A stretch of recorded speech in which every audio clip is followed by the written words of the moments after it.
প্রতিটা রুহু, প্রতিটা মানুষ মালাকুল মাউতকে দেখতে পায়। আপনিও দেখবেন, আমিও দেখব। মুমিনদের কাছে এসে মালাকুল মাউত একজন যুবকের বেশে সাদা ধবধবে জুব্বা পরে সুগন্ধি মেখে মুমূর্ষু ব্যক্তির শিয়রে বসে বলে, ইয়া আইয়াতুহান নাফসুল মুতমাইন্না, হে প্রশান্ত আত্মা, উখরুজি ইলা মাগফিরাতুল্লাহি ওয়া রিদওয়ানি, আল্লাহর ক্ষমা আর দয়ার দিকে বের হয়ে আসো। বলা মাত্রই মুমিনের আত্মাটা স্মুথলি বের হয়ে আসে। কাফান মিন আকফানিল জান্নাহ, হানুত মিন হানুতিল জান্নাহ, জান্নাত থেকে আনা সুগন্ধি কাফনের মধ্যে পেঁচিয়ে তিনি রূহটাকে নিয়ে ইল্লিনে চলে যায়। সরাসরি দেখে মালাকুল মাউতকে। আর যারা ইসলাম বিরোধী, কোরআন বিরোধী, তাদের সামনে এসে মালাকুল মাউত ত্রাস সৃষ্টি করে। আগে ধমক। হাইওয়েতে মাঝে মাঝে ডাকাতি হয় না? বাসগুলোর মধ্যে যখন ডাকাতি হয়, বাসে থাকে 50 জন, ডাকাত ঢুকে 5 জন, এই 5 জনের ভয়ে সবগুলো পেশাব করে দেয়।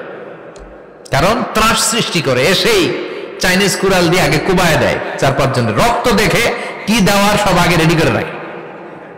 মালাকুল মাউত এসে কাফের, নাস্তিক, মুশরিকদের সামনে সেরকম একটা ত্রাস সৃষ্টি করে। ভয়ে লোকটা কাঁপতে থাকে।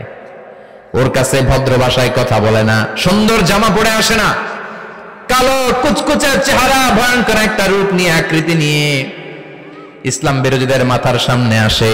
দুর্গন্ধযুক্ত চেহারার দেহ নিয়ে ধমক দিয়ে বলে, ও পাপাত্তা, ইয়া আইয়াতুহান নাফসুল খাবিসা উখরুজি ইলা গাদাবিল্লাহ, হে পাপাত্তা, আল্লাহর রাগ, ক্রোধ আর গজবের দিকে বের হয়ে আয়। মুমিনের আত্মা বলার সাথে সাথে যেমনি মুমিনের দেহ থেকে বের হয়ে জান্নাতি কাফনের ভেতরে ঢুকে, কাফেরদের আত্মাও কি এরকম তাড়াতাড়ি বেরোতে চায় নাকি? কাফেরদের আত্মা বেরোতে চায় না। ডানে দৌড়, বায়ে দৌড়, সামনে দৌড়, পেছনে দৌড়, আহা, দৌড়াদৌড়ি করে। মালাকুল মাউত এটাকে টেনে হিচড়ে, একটা জীবিত ছাগলকে জবাই না করে তার চামড়া উল্টার দিকে টেনে হিচড়ে বের করলে ছাগলটা যত কষ্ট পায়, এর চেয়ে কমসে কম 70 গুণ বেশি কষ্ট দিয়ে কাফের, মুশরিক আর গাদ্দারদের রূহ কবজ করা হয়।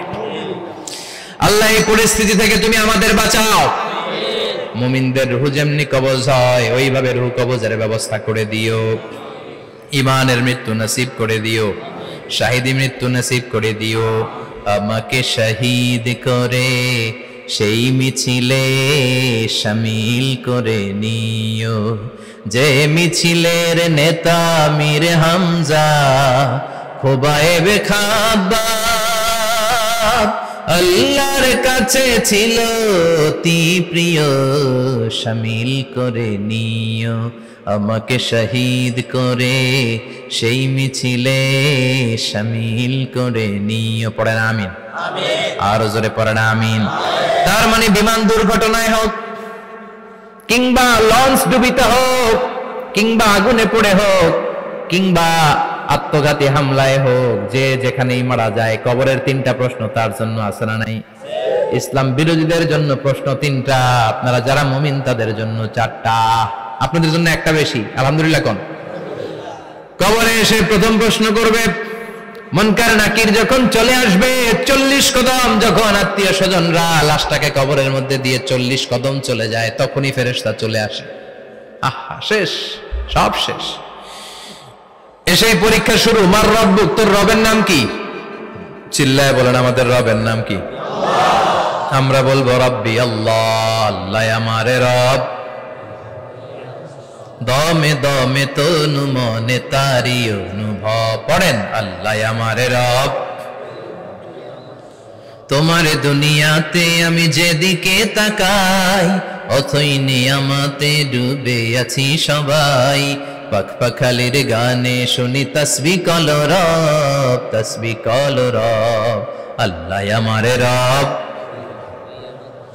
প্রথম প্রশ্ন, তোমার রবকে? আমরা বলবো আমাদের রব আল্লাহ। দ্বিতীয় প্রশ্ন, ওমা দীনুক, তোমার ধর্মের নাম কি? আমরা কি বলবো? তৃতীয় প্রশ্ন, বিশ্বনবীর চেহারা দেখিয়ে বলা হবে, আতারিফু হাদার রাজুল, এই লোকটারে চিনো নাকি? আমরা বলবো চিনি, আমাদের প্রাণের নবী, ঠিক কিনা? চাঁদের চেয়ে সুন্দর তুমি নবী আমার কমলিহিওয়ালা, দু জাহানের বাদশাহ তুমি প্যারা নবী সাল্লে আলা, চাঁদের চেয়ে সুন্দর তুমি নবী আমার কমলিহিওয়ালা, ঠিক কিনা? তিনটা প্রশ্নের যথাযথ উত্তর যখন দিয়ে দিলেন, আপনার জন্য অতিরিক্ত আরেকটা প্রশ্ন করা হবে, ওয়ামা ইলমুক, তোমার নলেজ কি? তিনটা প্রশ্নের উত্তর যে তুমি করতে পারলা, কিভাবে পারলা, কেমনে জানলা? নকল করে বলছো নাকি জেনে বুঝে আসছো? নকল হয় না? এখন তো পরীক্ষা চলতেছে বোধহয়। কি পরীক্ষা? এসএসসি পরীক্ষা। নকল হয়? কৃষ্ণপুরে নকল নাই না? এখন মনে হয় এগুলো একটু কমছে। একটা সময় ছিল অনেক নকল হইতো। পাঞ্জাবের ভিতরে নকল, পকেটে নকল, টুপির ভিতরে নকল, মৌজার ভিতরেও নকল, এমনকি মেয়েরাও নকল করে পরীক্ষার হলে আসে না নাই? স্কেলের মধ্যে লিখে নিয়ে যায়, হাতের মধ্যে লিখে নিয়ে যায়, ওড়নায় লিখে নিয়ে যায়, কাপড়ে লিখে নিয়ে যায়, আসে না নাই? ফেরেশতারা বলবে নকল করছো নাকি? কেমনে জানলা? তিনটা প্রশ্নের উত্তর তুমি কেমনে বললা? আল্লাহ তোমার রব, ইসলাম তোমার ধর্ম, এই লোকটা বিশ্বনবী, কেমনে চিনলা? আপনাকে তখন বলতে হবে আমি কোরআন থেকে শিখেছি, আমি হাদিস থেকে শিখেছি, আমি ইসলাম জেনে বুঝে মেনেছি, আমি আন্দাজে কোথাও ঘুরি নাই। চিল্লা এখন ঠিক কিনা? আপনাকে বলতে হবে, এজন্য শিখতে হবে, প্রতিনিয়ত ইসলাম সম্পর্কে জানতে হবে, আখের গোছাতে হবে, জীবনটাকে আলোকিত করতে হবে। চিল্লায় বলেন ঠিক কিনা?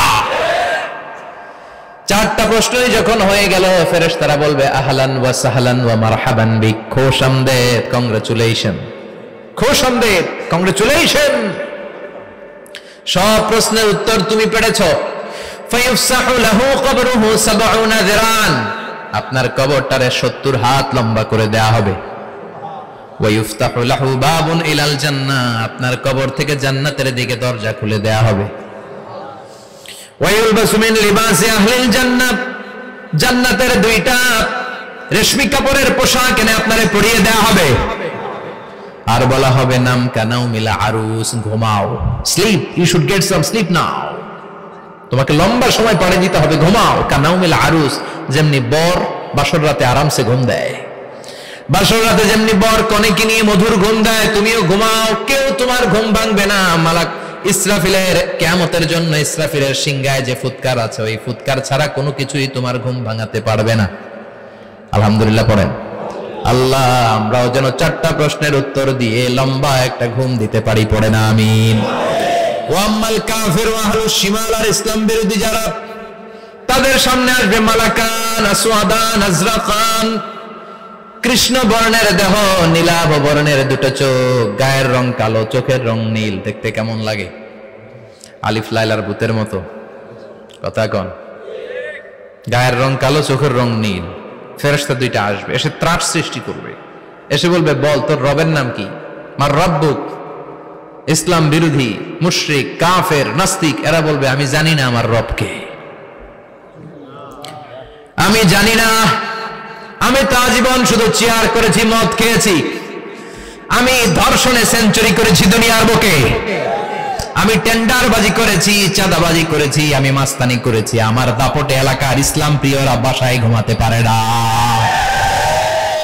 আমি ছিলাম টেন্ডারবাজ, আমি ছিলাম গডফাদার, সন্ত্রাসীদের লিডার, আমি ছিলাম ডন 1 2 3 সব, আমি ছিলাম ডনের ডন,